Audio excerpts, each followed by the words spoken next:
Hey guys, so All Elite Wrestling presented Revolution this weekend, and I can honestly say it was one of the most fun wrestling pay-per-views I've seen in a while, and I'm going to break it down match by match. So let's start it off. Our first match was on the buy-in show, Dark Order taking on SCU, Kazarian, and Scorpio Sky. Main story here was SCU asking Christopher Daniels to stay backstage during this match. Played into the storyline of him might being the possible leader of the Dark Order.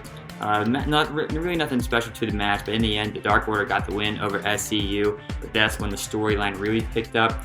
The Dark Order started beating down Scorpio Sky and Kazarian, but then who comes and makes a save? Colt Cabana making his AEW debut. Not sure if this was just like a one-off to play to the Chicago crowd, or if he's actually with AEW full-time now. Either way, it was really cool. Surprised they didn't want to save that for the main card.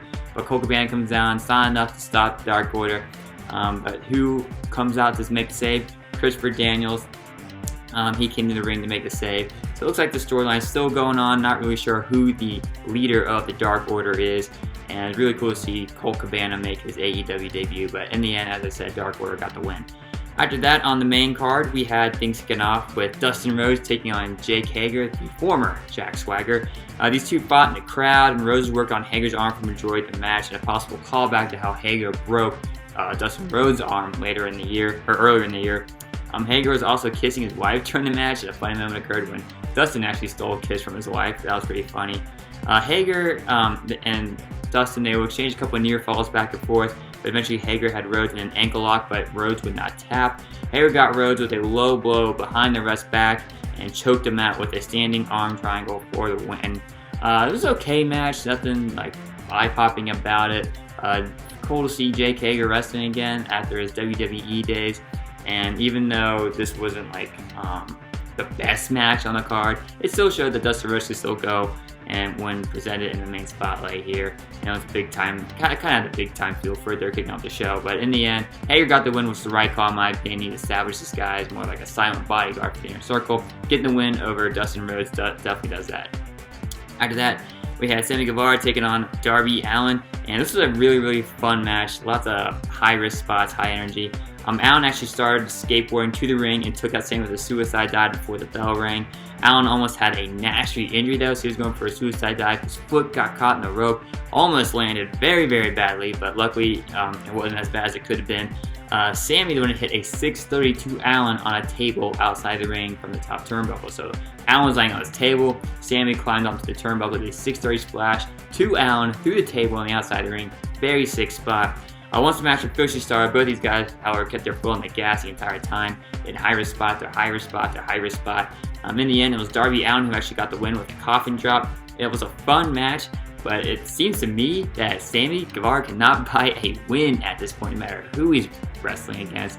So it's a little concerning. It was cool to see Darby win. AEW could really push this guy, and I think they're going to do that with him getting some quality win against Sammy Guevara. As for Sammy, he's kind of like the laughingstock of the Inner Circle at this point. The guy cannot get a win. After that, we had what was, in my opinion, the match of the night. 5 out of 5 stars. It was the Tag Team Championship match. Young Bucks challenging Adam Hangman Page and Kenny Omega. Both teams worked really well together. You can tell they had that bond. They are part of the Elite. They had that friendship, and it was on full display with that connection in this match. There were a lot of high-risk spots with Page hitting a moonsault follow-away slam type maneuver from the top rope. That was sick. Young Bucks would eventually take out Page with 3 rolling Northern Light suplexes up the ramp, followed by a Meltzer driver. That laid Page out. That was really cool. And they would then hit Kenny Omega with a couple of super kick parties. Omega was actually almost able to retain the belts himself, but that was before the super kick party. Page eventually got back into the match and powerbombed Nick Jackson from the ring into a table outside the ring. And then he also hit a one-winged angel after an Omega Page buckshot V-trigger combo. So Page hit that one-winged angel, then he had a pair of buckshots, and that was enough to seal the deal for Kenny Omega and Adam Hangman Page against the Young Bucks. Fantastic match, 5 out of 5 stars, as I said. Match of the night from an in-ring standpoint, in my opinion. After the match, though, Omega and the Young Bucks, they made up. Adam Hangman Page, he was a little hesitant, and then it looked like he was going to try and hit the buckshot on Kenny Omega. At second thoughts, They both walked up the ring, or up the entrance ramp, arm in arm, still tag team champions. So slow burn for this Hangman Page heel turn, or maybe AEW could throw in a twist and have Omega turn on Page, or they both just turn on the Young Bucks and become heel at this point. Either way, it's a very intriguing storyline to follow, and this was definitely the match of the night. After that, we had Chris Statlander versus Nyla Rose for the AEW Women's Championship, and oh my gosh, if the Tag Team Championship match was a high point in terms of match quality, this was definitely the low point in match quality.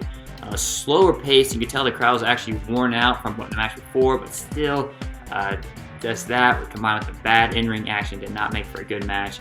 Statlander would hit Rose with suicide dives and a top rope drop kick, and then Rose had Statlander on top rope, but Statlander actually got out of it with a handstand and followed up with a boop and a kick for the near fall. Did not get it. Rose got a beast bomb, but Statlander kicked out, and then Statlander went for a superplex. It looks like her foot slipped, and the landing was so awkward. Like, I winced in pain thinking, oh my god, they're going to break their necks. Luckily that did not happen. It was a massive botch, which could have been a whole lot worse. Then Rose eventually connected with an ugly looking beast bomb from the top rope. Looked like Statlander was going for like a Frankensteiner, and then Nyla Rose was having a hard time like getting her in position for the beast bomb. So it was just this ugly looking beast bomb from the top rope for the win. It would have been an impactful win, but the bad match just kind of took away from it all. Anyway, Nyla Rose is still the champ, the women's champion for AEW. Just a bad match. After that, we had MJF versus Cody Rhodes. Cody had a live performance for his entrance, and during the match when that started, MJF actually tried to bait Cody into the crowd. And he actually took a beer from one fan and splashed it to the face of another. This guy's the best heel in the business today. Cody would hit a spinning Alabama slam, then Wardlow was splashed in the face with a beer by Brandy, and this would allow Cody to take Wardlow out with a dive. MJF would work on Cody's right arm pretty much throughout the entire match, and then he would have Cody in submission hold. Cody got to the rope to force a rope break with a cool visual. He was actually biting the rope. That was the only way he could get to the rope, was with his mouth. After that, Cody hit MJF with a top rope reverse suplex in a very cool spot, and then MJF he was busted up and started bleeding from his head profusely. Cody was seemingly channeling his inner Randy Orton. He did the Randy Orton pose, threw him into the middle rope and was going for a DDT. MJF would actually counter that into a heat seeker, and then Cody would later eventually accidentally kick Arn Anderson. The enforcer who was in Cody's corner, he accidentally kicked him outside the ring. This allowed MJF to connect with a low blow, but Cody kicked out. Cody would then hit a suplex to MJF out of the ring, but the momentum seemingly carried Cody out of the ring also, and it was a very awkward landing. This was a match for the night for awkward landings. This one looked very, very scary. Luckily, both of these guys were still okay, able to continue the match. MJF would then connect with a double cross, but Cody would then start whipping MJF with the weight belt he was wearing. And then toward the end of the match, MJF was crying, sobbing, begging for mercy, and spit in Cody's face. Cody would hit 2 crossroads on MJF and go for a third, but MJF countered and then hit Cody with a diamond ring he got from DDP, hit him in the head, and he won the match. MJF beats Cody after a cheap shot with the diamond ring to the face of Cody Rhodes. So Cody is still trying to get that win over MJF. But this rivalry's not over. It's going to continue. And it's going to be interesting to see when Cody gets the win, or when Cody gets the victory over MJF. Because as of right now, he's just continuing to chase MJF, and MJF is seemingly always one step ahead of Cody Rhodes at this point. After that, we had Pac versus Orange Cassidy, and this is actually a very entertaining match. Freshly Squeezed looked really well. Orange would actually hit Pac with the pockets, and both exchanged the shin kicks for a little bit. They got a fight forever chant during this. Eventually, Pac got tired and threw Orange Cassidy to the mat, and that's when the actual match started. And there was a really brutal spot where he threw Orange Cassidy into the ring post. And the ring post for AEW, they're like square, so his head hit the corner of the ring post. Nasty looking spot. Pac was going for a black arrow, but Cassie kept rolling from both sides of the ring to avoid it. Eventually, Pac would hit a superplex. But when Pac was going for the black arrow, Cassie kept rolling out of the ring and hit his suicide dive and a crossbody for a near fall.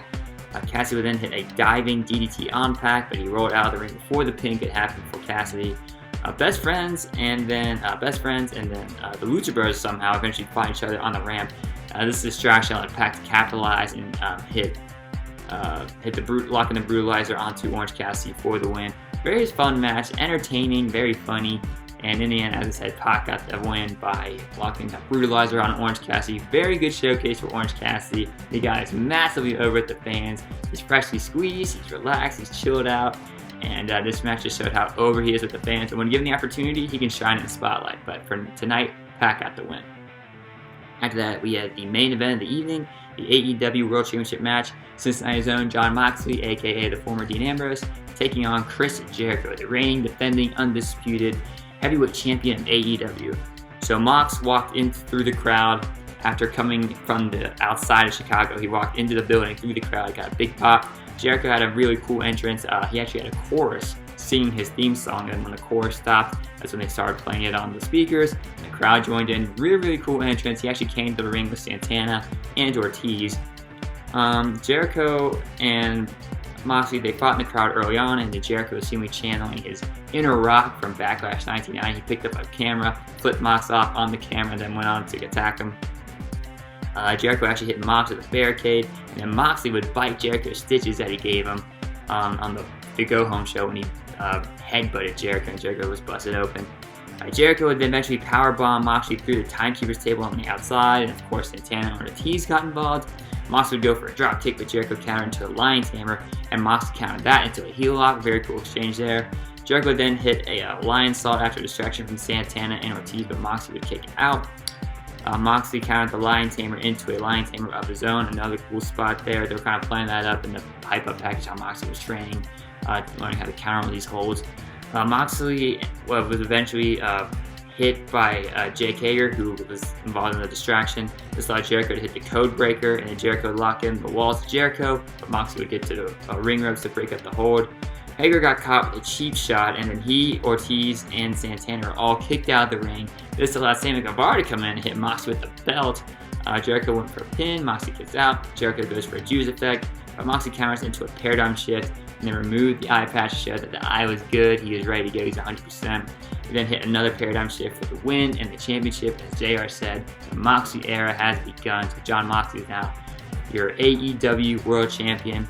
Could be proud of my Cincinnati boy, representing the Queen City well, and so he's now a former WWE champion. Now he's the current AEW champion. I don't think this rivalry with Chris Jericho is over as of yet. I could definitely see it continue until the next pay-per-view, whenever that is. For so far, the biggest one they're hyping up, they have a Blood and Guts special, which is going to be basically War Games. That's going to be on an episode of Dynamite. And then they have the big Double or Nothing event happening in Vegas in May.